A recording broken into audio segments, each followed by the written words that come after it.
कुरिन्थियों के नाम संत पौलुस का पहला पत्र अध्याय 2। भाइयों, जब मैं ईश्वर का संदेश सुनाने आप लोगों के यहाँ आया, तब मैंने शब्द डंबर अथवा पांडित्य का प्रदर्शन नहीं किया।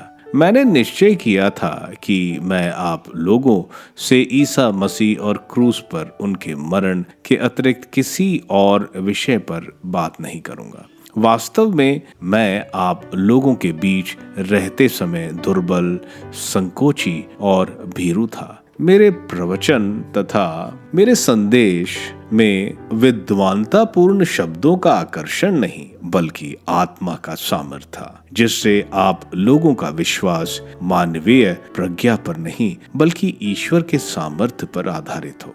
ईश्वर की प्रज्ञा। हम उन लोगों के बीच प्रज्ञा की बातें करते हैं जो परिपक्व हो गए हैं। यह प्रज्ञा ना तो इस संसार की है और ना इस संसार के अधिपतियों की, जो समाप्त होने को है। हम ईश्वर की उस रहस्यमय प्रज्ञा और उद्देश्य की घोषणा करते हैं जो अब तक गुप्त रहे, जिन्हें ईश्वर ने संसार की सृष्टि से पहले ही हमारी महिमा के लिए निश्चित किया था और जिनको संसार के अधिपतियों में किसी ने नहीं जाना। यदि वे लोग उन्हें जानते तो महिमामय प्रभु को क्रूस पर नहीं चढ़ाते। हम उन बातों के विषय में बोलते हैं जिनके संबंध में धर्म ग्रंथ यह कहता है, ईश्वर ने अपने भक्तों के लिए जो तैयार किया है उसको किसी ने कभी देखा नहीं, किसी ने सुना नहीं और ना कोई उसकी कल्पना ही कर पाया। ईश्वर ने अपने आत्मा द्वारा हम पर वही प्रकट किया है, क्योंकि आत्मा सब कुछ की ईश्वर के रहस्य को भी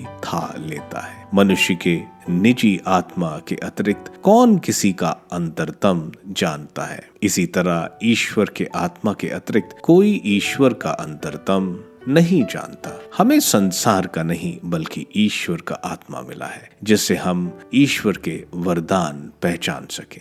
हम इन वरदानों की व्याख्या करते समय मानवीय प्रज्ञा के शब्दों का नहीं, बल्कि आत्मा द्वारा प्रदत्त शब्दों का प्रयोग करते हैं। इस प्रकार हम आध्यात्मिक शब्दावली में आध्यात्मिक तथ्यों की विवेचना करते हैं। प्रकृत मनुष्य ईश्वर के आत्मा की शिक्षा स्वीकार नहीं करता। वह उसे मूर्खता मानता और उसे समझने में असमर्थ है, क्योंकि आत्मा की सहायता से ही उस शिक्षा की प्रखर हो सकती है। आध्यात्मिक मनुष्य सब बातों की परख करता है, किंतु कोई भी उस मनुष्य की परख नहीं कर पाता, क्योंकि लिखा है, प्रभु का मन कौन जानता है, कौन उसे शिक्षा दे सकता है। हम में तो मसीह का मनोभाव विद्यमान है।